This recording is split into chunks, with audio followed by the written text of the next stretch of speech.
They live their lives in each other in such a way that the spirit of one penetrates into the spirit of another, and their lives can't really be divided.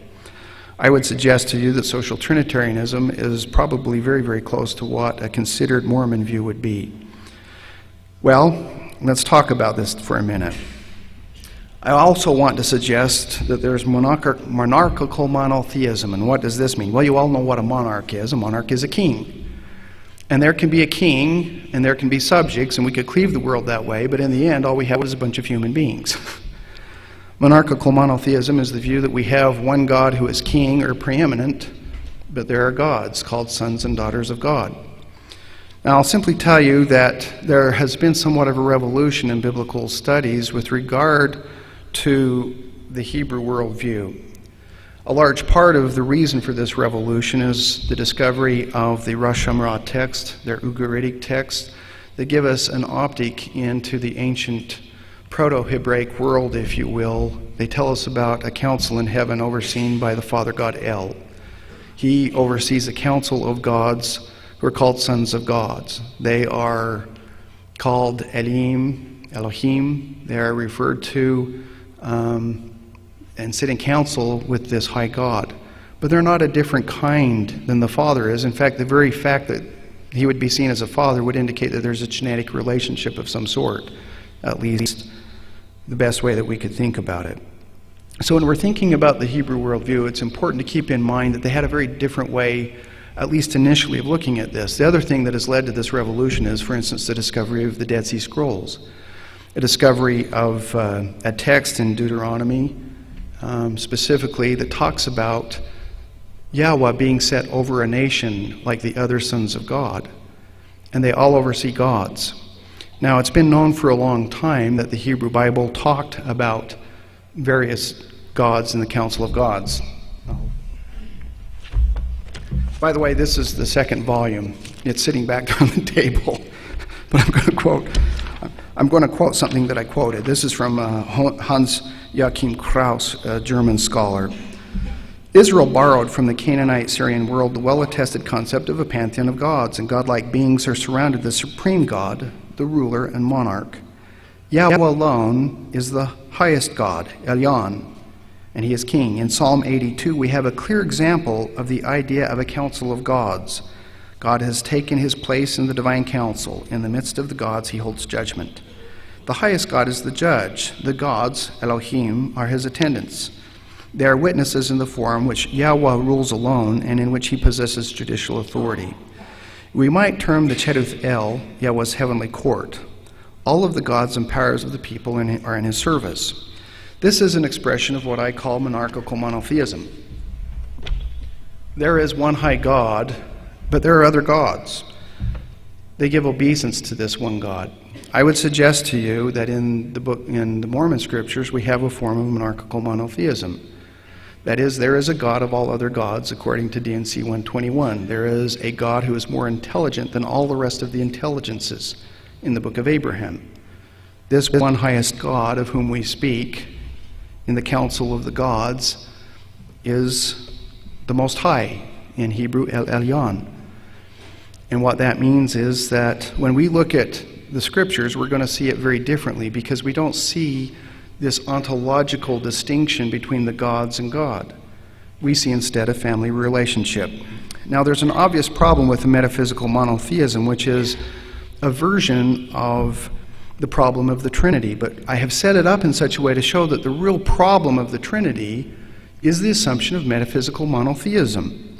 If there's exactly one Most High God, and the Father is identical to the Most High God, and the Father, Son, and Spirit are each equally and fully divine, and the Son is not identical to the Father, and neither is identical to the Spirit, I can assert all four of those. They can all be consistent. In fact, I'd want to say that LDS adopt all four of those propositions. I accept them all. The problem is if we add a fifth proposition to this context. If there is any being that fully possesses the divine nature, then this being is necessarily the single instance of the kind divine. That is, if monarchical monotheism is true, it follows that the kinds of things that we want to say about the Trinity, that we want to say about the gods and the council of gods, can't be true. They can't be the same kind. We can't be referring to anything that is equal in any sense, ontologically, genetically, or in any other way. Now, obviously, there's a scriptural problem because the Scriptures very clearly distinguish between the Father and the Son. It's clear that the Father sends the Son and the Son is sent, but the Son doesn't send the Father and the Father isn't sent. The Son prays to the Father, but the Father never prays to the Son, and I suggest that we don't ever see the Father praying to the Father. Now, this gives rise to another problem. That's the problem of Christology. If we look at the problem, now this problem was the next one in the next council that arose, essentially. Christology arose right after Nicaea. Nicaea dealt with the problem of the Trinity. Which side is Jesus Christ on? Is he created or uncreated? Once they solved that problem, they realized they'd created another problem. That's the problem of Christology. Well, hold it. If Christ is on the other side of the line of created beings, how could he ever really be a human being? I mean, what are we to say? That it was really God in a human body walking around the Palestinian countryside? And so Chalcedon addressed the issue, and Chalcedon was in 421 AD, in case you're orienting yourself in terms of history. And so we're addressing now, how can it possibly be that Christ is both human and divine at the same time? How could he be God and also have been human?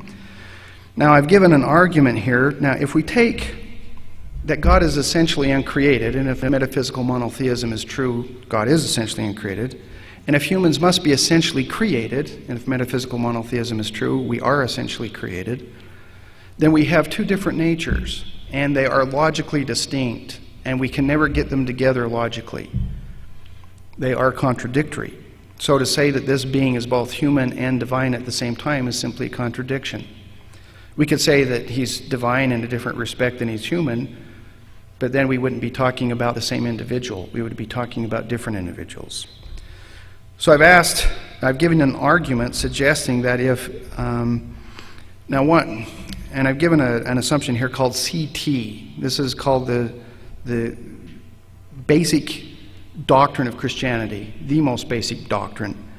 It is possible for a single person to be at once both fully human and fully divine.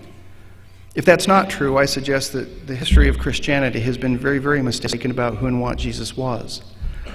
You see, because we assert that only, and I'm going to suggest that the Mormon view that Christ as a human was less than fully divine is missing something, for the very simple reason that only an infinite God could pull off an infinite atonement.